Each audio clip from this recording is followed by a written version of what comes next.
Hello everyone, thank you for coming. Today, The Landlady by Roald Dahl. It was awarded Best Short Story Mystery at the 1960 Edgar Awards. This is one of those fun little short stories that I really appreciate. This story features a young boy by the name of Billy Weaver. At 17, he's traveling from London to Bath looking for a new job. Young and naive, he ignores advice from people on where to go for lodging. He meets a middle-aged landlady after seeing a boarding house and its sign that says bed and breakfast. Billy sees her as harmless, absent-minded, and a kind landlady from first impression. The best way to experience this story is to read it yourself, but as it would be too long for us to read the entire short story together, I've picked out selected parts. Hopefully, you'll be able to feel the same tingles down your back as I did when I first read this story. He went right up and peered through the glass into the room, and the first thing he saw was a bright fire burning in the hearth. On the carpet in front of the fire, a pretty little dachshund was curled up asleep with its nose tucked into its belly.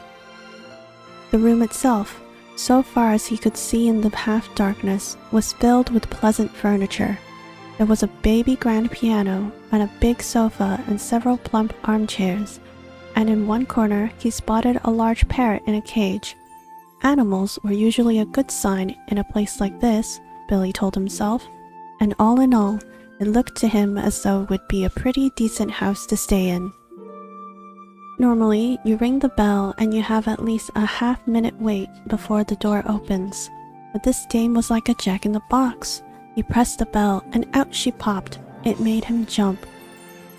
"I saw the notice in the window," he said, holding himself back. "Yes, I know. I was wondering about a room. It's all ready for you, my dear," she said. She had a round pink face and very gentle blue eyes. "You see, it isn't very often I have the pleasure of taking a visitor into my little nest. The old lady is slightly dotty," Billy thought to himself. "But at 5 and 6 pence a night, who gives a damn about that? I should have thought you'd be simply swamped with applicants," he said politely. "Oh, I am, my dear. I am. Of course I am. But the trouble is that I'm inclined to be just a teeny-weeny bit choosy and particular, if you see what I mean." He found the guest book lying open on the piano, so he took out his pen and wrote down his name and address.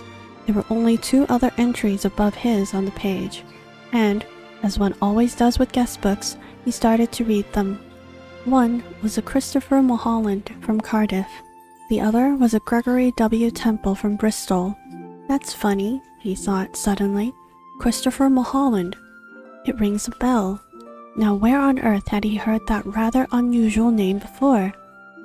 As a matter of fact, now he came to think of it, he wasn't at all sure that the second name didn't have almost as much of a familiar ring about it as the first.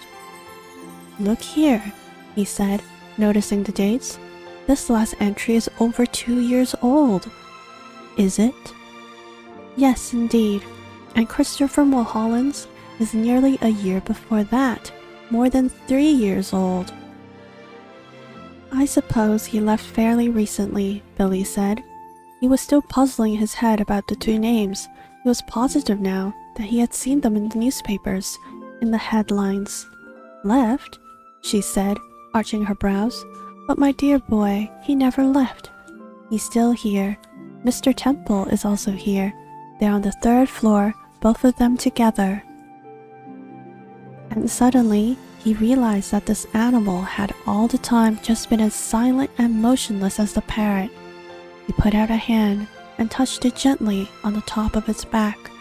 The back was hard and cold, and when he pushed the hair to one side with his fingers, he could see the skin underneath, grayish black and dry and perfectly preserved. "I stuff all my little pets myself when they pass away. Will you have another cup of tea?" "No, thank you," Billy said. The tea tasted faintly of bitter almonds, and he didn't much care for it. Little Billy Weaver finding that the rent was rather cheap, decides to stay there, even if he thinks the lady is a little eccentric.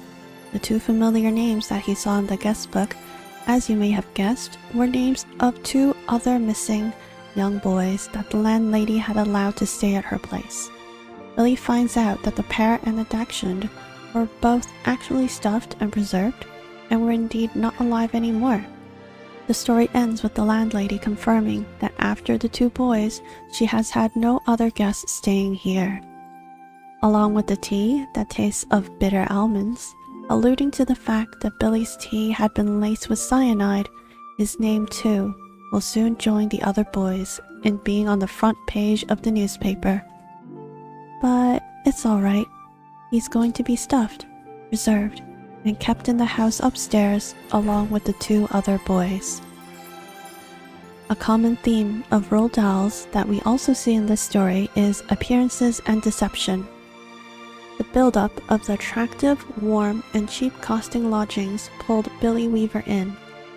Furthermore, the middle-aged lady who appears eccentric but kind further persuades naive Billy Weaver to stay. The appearance the old lady has and chose to present lures these boys in without fail. All in all, as the old saying goes, don't judge a book by its cover. My rating for this book is... that better just be almond milk in my tea. Thank you everyone for coming. If you have any comments, suggestions, or literature suggestions, please leave me a comment here or contact me on Twitter. I'll see you next time.